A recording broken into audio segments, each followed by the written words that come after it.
L'affaire Babylou a véritablement été une saga judiciaire qui a suscité 5 décisions de justice, une délibération de la HALD et puis surtout un grand emballement médiatique. La démarche qui nous a animés pour l'essentiel avait pour se donner pour objectif de replacer véritablement l'affaire dans une histoire un petit peu plus longue, dans une histoire juridique. On a voulu essayer de montrer en quoi l'affaire Babylou était révélatrice ou symptomatique de ce que nous avions déjà identifié auparavant comme étant un certain nombre d'évolutions, de glissements dans la compréhension juridique de principes de laïcité. Et puis on a voulu aussi essayer de la mettre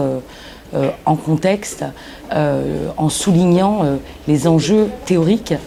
qui sont associés à cette redéfinition et essayer de montrer comment l'affaire Babylou en elle-même peut se comprendre soit de manière micro, si on peut dire, mais on en a aussi une autre lecture si on élargit la focale et qu'on réfléchit aux enjeux en termes de liberté, d'égalité, etc. Donc il nous a semblé qu'il était utile de parler de nouvelle laïcité pour caractériser un sens, une compréhension nouvelle du principe qui génère des obligations de neutralité, non plus de neutralité religieuse, non plus seulement vis-à-vis des personnes et des autorités publiques, mais désormais également vis-à-vis des autorités privées.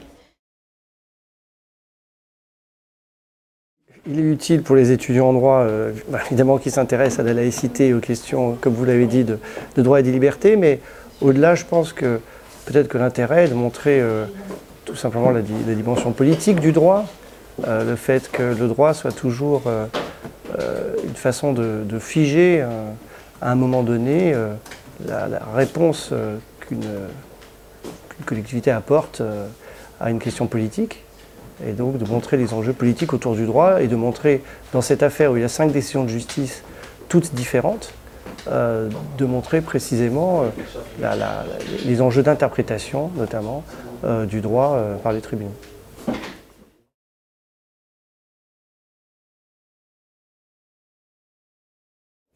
Voilà, d'abord ce texte il n'est pas définitif, il a subi beaucoup de modifications, il faut attendre qu'il soit voté. En l'état, ce qu'on peut dire, c'est que finalement, il va dans le sens d'une nouvelle laïcité, dans la mesure où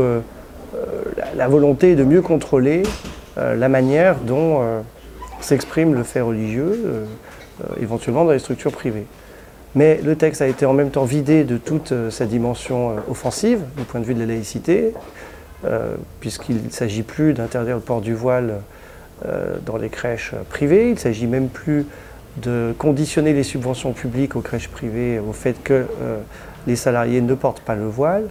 Donc en définitive, ce qu'il reste, pour l'instant, c'est simplement la possibilité pour les structures privées de faire le choix de la laïcité via leur règlement intérieur, pour faire en sorte qu'il puisse y avoir d'un côté éventuellement des crèches confessionnelles, de l'autre des crèches qui se voudraient laïques ou athées. Donc en l'état, ça peut apparaître comme une solution de bon sens, mais il faut attendre évidemment le vote final du texte pour se prononcer sérieusement. Au-delà de notre livre, c'est la question de la laïcité qui connaît une mode d'une certaine façon. Enfin, c'est pas qu'une mode, parce que ça correspond à des problèmes sérieux qui sont liés évidemment aux interrogations sur l'apparition d'une façon de vivre l'islam qui peut inquiéter parce qu'elle est vue comme radicale. Il y a une actualité internationale, une actualité terroriste qui fait qu'une inquiétude se répand dans la société. Et donc, à cette inquiétude, la principale réponse qu'on semble accorder dans les médias ou dans la sphère politique, c'est finalement une modification ou un retour sur la notion de laïcité. Et notre livre arrive évidemment en plein à ce moment-là pour répondre à ces interrogations.